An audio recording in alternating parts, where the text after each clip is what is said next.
First go to the file and choose open.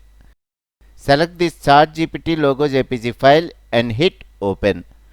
Now go to select and hit on all.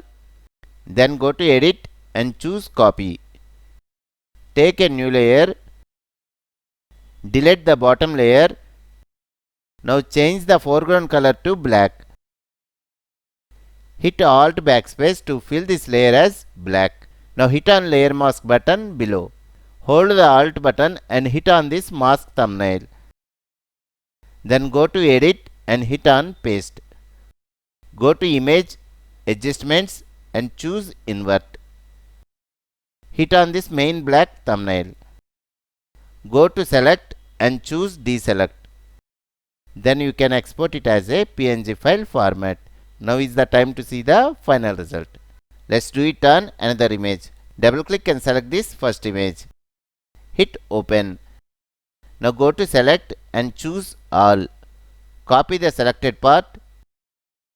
Take a new layer. Delete this original layer. Hit Alt backspace to fill the foreground color. Now hit on mask button below. Hold the Alt button and hit on this mask layer. Hit Ctrl V to paste the copied file.